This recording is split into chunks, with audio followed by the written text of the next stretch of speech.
দর্শক সহকর্মী শাহানুর সরকার আমাদেরকে জানাবেন আজকের আবহাওয়ার খবর।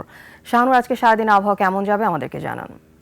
ধন্যবাদ আফিফা আপনাকে। দর্শক, এই মুহূর্তে আজকের আবহাওয়ার সর্বশেষ খবর জানাবো আপনাদেরকে। আজ ২৯ মার্চ ২০২৬, আগামী ২৪ ঘন্টায় রংপুর, সিলেট, ময়মনসিংহ বিভাগের দু এক জায়গায় এবং রাজশাহী, ঢাকা, খুলনা, বরিশাল ও চট্টগ্রাম বিভাগের কিছু কিছু জায়গায় অস্থায়ীভাবে দমকা হাওয়া সহ বৃষ্টি, বিদ্যুৎ চমকানো সহ বজ্রসহ বৃষ্টি হতে পারে।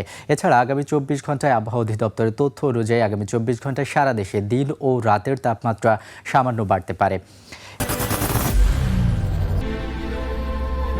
I am Ox.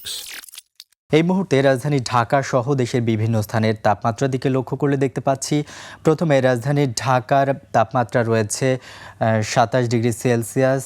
এই মুহূর্তে চট্টগ্রামের তাপমাত্রা রয়েছে ২৮ ডিগ্রি সেলসিয়াস, খুলনার তাপমাত্রা রয়েছে ২৫ ডিগ্রি সেলসিয়াস, বরগুনার তাপমাত্রা দেখতে পাচ্ছি ২৫ ডিগ্রি সেলসিয়াস, ময়মনসিংহের এই মুহূর্তের গড় তাপমাত্রা রয়েছে ২৪ ডিগ্রি সেলসিয়াস, সিলেটের এই মুহূর্তে তাপমাত্রা দেখতে পাচ্ছি ২২ ডিগ্রি সেলসিয়াস, শেরপুরের তাপমাত্রা রয়েছে ২৩ ডিগ্রি সেলসিয়াস, ময়মনসিংহের তাপমাত্রা ২৪ ডিগ্রি সেলসিয়াস। এই মুহূর্তে টাঙ্গাইলের গড় তাপমাত্রা রয়েছে ২৬ ডিগ্রি সেলসিয়াস।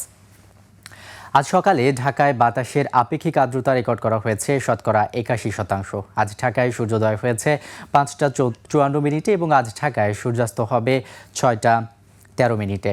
আফিফা, এই ছিল আমার কাছে আজকের আবহাওয়ার সর্বশেষ তথ্য। শাহানুর, ধন্যবাদ আপনাকে।